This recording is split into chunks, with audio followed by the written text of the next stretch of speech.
Mine বাইরে দেখছস? ওই যে ওইদিকে। লাশ নিয়ে যাওয়া লাগবো, তোমার নাম্বার দিয়ে দিছি। তুই যা। না ভাই, আমার তো রাত্রে ডর লাগে জানোই। মরা টরাই লাভ আছে? ডরাই জেতা মানুষ। তাও কথা। এটা নাম্বার দেখতো। হ্যাঁ এইটাই। ভাই বাধা বললো, বয়ে যাও। ধর এগুলো ফালতু কথা। রাকিব, বিল দিয়ে আয়। হ্যালো, হ্যাঁ ঠিক আছে ভাই, আসতেছি। আমার ছেলেরা গলায় ফাঁস দিয়ে আত্মহত্যা করছে, কবরও দিছিল, কিন্তু পারিবারিক ও আইনি জটিলতার কারণে আবার কবর থেকে তুলে এনে পোস্টমর্টম করতে আসছে। কয়দিনের পুরান লাশ? 20 দিনের পুরানো।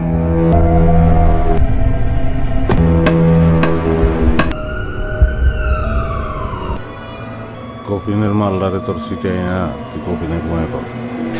কি করেন উস্তাদ? রাত 12টার পরে রেডিও অনুষ্ঠান হইবে না। 12টার পরে সব অনুষ্ঠান হয় ভূতে গেলে গা। ভূতেরা রিকোয়েস্ট করে, ভূতেরা শুনে, ভূতে গো অনুরোধের আসল। যাই কই আমি টাইনি টুনি ওই ভূতের দিকেই লই যাই। আলার পর ডেড বডি লয়ে যেতেছি, আর তুমি রেডিওতে গান শুনতে চাও না? না গান শুনবো না, একটু খবর টবর শুনলাম, বৌবান নান বইয়ে রয়েছি, একটু সারি উস্তাদ। উস্তাদ বন্ধ করে দিন। মায়েরা হলাম মনে বললেন। জাপানকে তুষার উস্তাদ তাও সংগ্রহ দেখছি, করেছে বন্ধ করে সেই দেন। পরিবারের কাছ থেকে। বন্ধ কর। শুনো, সাবধানে যাও। হ্যাঁ, রাইট করে না কাওয়া ডাকতেছে। আমার মনের মধ্যে কেমন জানি মুসুর দিছে। আরে দূর, এগুলো কিচ্ছু না। বাবু কি করে? ঘুমায় গেছে। ভাই কি হইলো? উপর থেকে কি পড়লো? কিছু না, গাছের হোক না ডালটা লইব। কিন্তু শব্দ শুনে তো মনে হইলো না ডালপালা কিছু পড়ছে। চাচা, মনে তো হইলো 20-30 কেজি ওজনের কোনো বস্তা রাস্তা পড়ছে।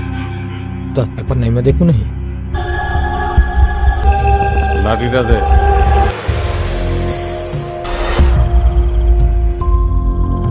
ভাই কি পড়ছিল? কিছুই তো দেখলাম না, গাছের ডালটা লইব। উস্তাদ গাড়ির পেছনে এটা কি হইতেছে? দৌড়ি দৌড়ি। আরে তোর কি আবার আইব? কিছুই তো নাই।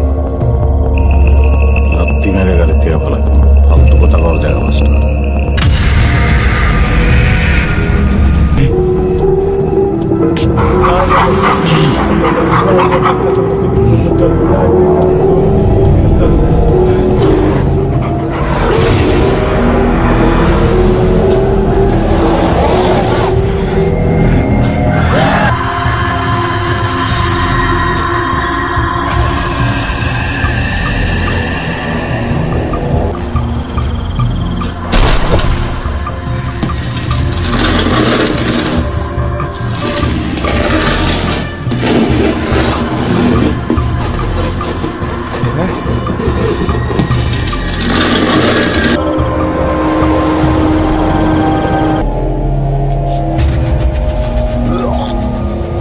কেমন একটা দুর্গন্ধ আসতেছে না?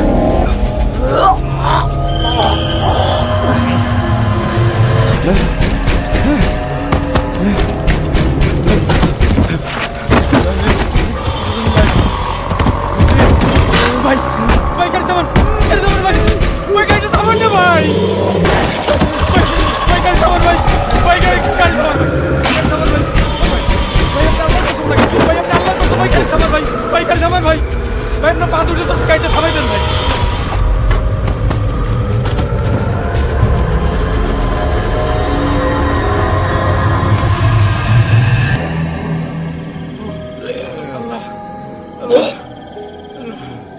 আল্লাহ বাঁচাও আল্লাহ।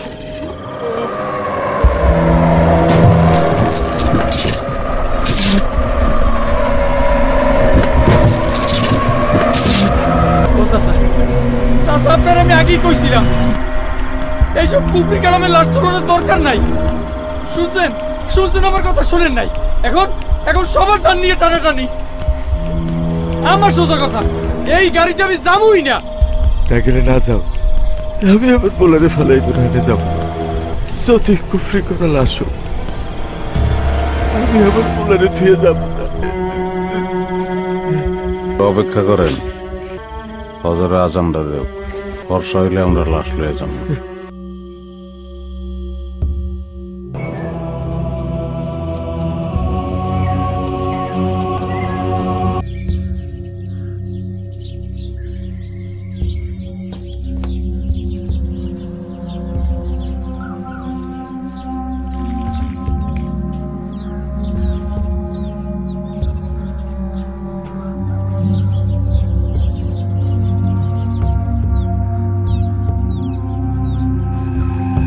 ওই কবরের মাটি কার কাছে?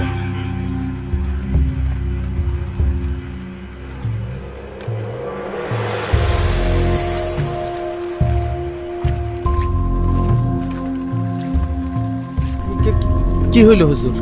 হায় আল্লাহ, এইসব কি হইতেছে বাবা? আমার তো ভালো লাগতেছে না কোনো। আমার পোলাটা কারো কোনোদিন ক্ষতি করে ওর জন্য দোয়া করি। আল্লাহ খাস দিলে ক্ষমা করে দেবেন। আমরা এই মাটির উপরে খাড়াই এত ভয় পাইতেছি, আর আমার পোলাটা মাটির নিচে না জানি কত ভয় পাইতেছে। আপনি শান্ত হন, মনটাকে শক্ত করেন। এতদিন পোলা হিসেবে আপনি ছেলেরা দেখাশোনা করছেন, এখন তারে দেখবেন আল্লাহ রাব্বুল আলামিন। আর আল্লাহ আমাদের যতদূর জ্ঞান দিচ্ছে তা দিয়ে আমি আমার সাধ্য মতন চেষ্টা করছি। ইনশাআল্লাহ আর তেমন কিছু হইব না। তবে যদি এই লাশ আবার কখনো কবর থেকে উঠে আসে, তাইলে আমগো কারো না কারো ক্ষতি হইব। কি বলেন হুজুর? আমগো সবার ক্ষতি করব? আহা, চুপ করেন চুপ করেন, আমার কথা মনোযোগ দিয়ে শোনেন। কিছু কিছু মানুষ কুফরি কালাম করার লাইগা অবিবাহিত পোলাপানের লাশ যারা আত্মহত্যা করছে তাগো লাশের মাথা কাইটে নিয়ে যায়। এই লাশ দিয়েও একবার কুফরি করা হয়েছে, খারাপ জিন ডাকা হয়েছে। এর লেগে লাশটা ওই কবর থেকে উঠে আসতে চাইতেছে। ওই জিনরে যত বাধা দিবেন ততই জ্বালাইব, বাধা দেওয়ার দরকার নাই। আর আমি কবর বন্ধ করে দিছি, আশা করি আর তেমন কিছু হইব না। আপনি পরিবারের একজনের দেন এখানে পাহারা দেওয়ানোর লেগে। আমি পাহারা দেব। আমার পোলারে আমি সারা কে দেখে রাখবো? কাঁদেন না, কাঁদেন না। এখন আমি ভূত প্রেত জিন কুফরি কালাম এসবের অস্তিত্বে বিশ্বাস করতাম না, কিন্তু ওই দিন যা হয়েছিল তার কোনো ব্যাখ্যা নাই আমার কাছে। ওই ঘটনার পরে বেশ কিছুদিন পর্যন্ত আমি গাড়ি চালাই।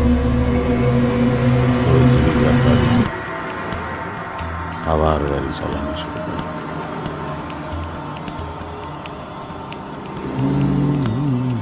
কি সেন মারছস? পচা গন্ধ হে। উস্তাদ, আমি তো কোনো সেন্টই মারিনি। সেন্টি মারস নাই তেলে?